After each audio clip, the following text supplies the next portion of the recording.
देखो आज का जो क्लास है ना वो है विद्युत धारा का तापीय प्रभाव। इसके बारे में 8 क्लास में अगर पढ़ा होगा तो उसमें पढ़ा होगा रासायनिक प्रभाव, तापीय प्रभाव या विद्युत प्रभाव, कुछ इस तरीके से उसमें होगा। तो तापीय प्रभाव मतलब क्या? ताप मतलब सीधा सीधा समझ लो गर्मी टाइप में। लाइट जलता है तो उष्मा देता है, गर्मी देता है, वो क्या हो? ताप। आयरन जब हम लोग इस्त्री करते हैं कपड़ा में, हीट होता है, गर्मी, उष्मा, वही ताप प्रभाव है। तो वही है विद्युत धारा का तापीय प्रभाव। इसको सबसे पहले अपना भाषा में कोशिश करना, क्योंकि एग्जाम में कभी कभी आता है और इतना सारा तो याद रहेगा नहीं, तो कोशिश करोगे कि अपना मर्जी से ज्यादातर लिखने का।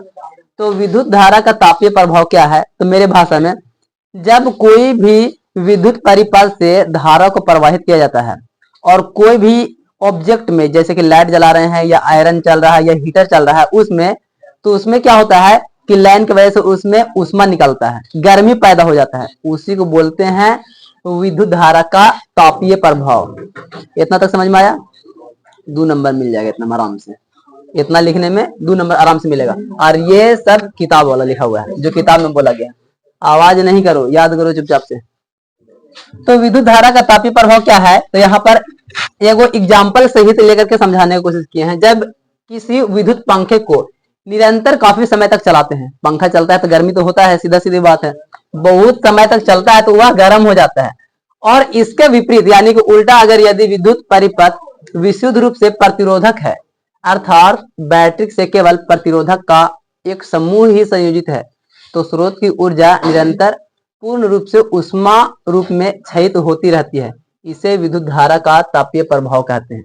यानी कि एग्जाम्पल भी यहाँ अच्छा लिया गया है। पंखा जब चल रहा है तो गर्मी हो रहा है, उष्मा उत्पन्न हो रहा है, तो विद्युत धारा का तापीय प्रभाव, क्योंकि वो भी थोड़ा सा हीट होते रहता है, गर्म होते रहता है, चलता है।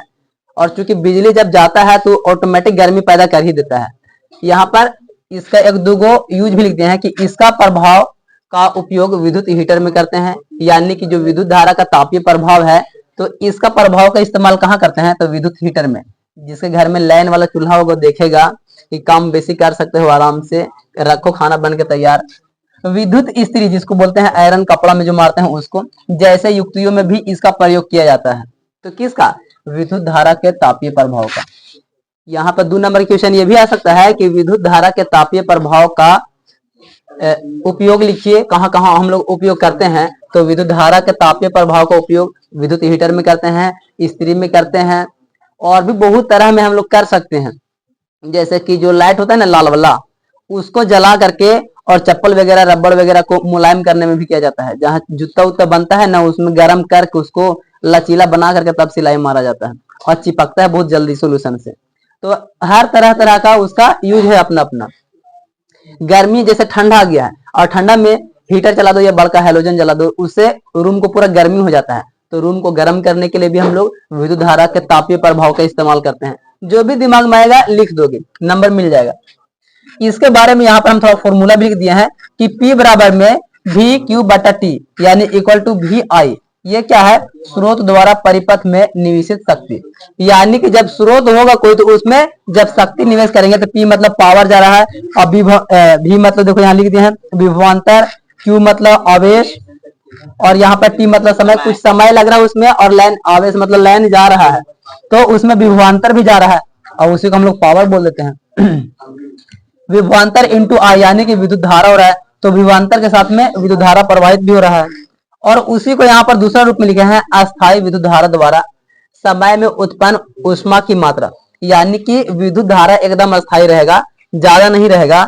तो H बराबर वी आई टी यानी कि हीट होगा, तो विभवांतर और विद्युत धारा और समय के साथ में, क्योंकि धारा जाना चाहिए और उसमें विभवांतर भी होना चाहिए, और प्लस में समय के साथ। बिना समय के साथ कैसे लाइन जाएगा? उसमें 2 सेकंड 4 सेकंड कुछ ना कुछ तो लगेगा, मिली सेकंड ही क्यों ना लगे लेकिन उसमें लगेगा। जब ओम का नियम हम लोग लागू करते हैं तो कुछ ये बनता है, H बराबर में आई स्क्वायर आर टी।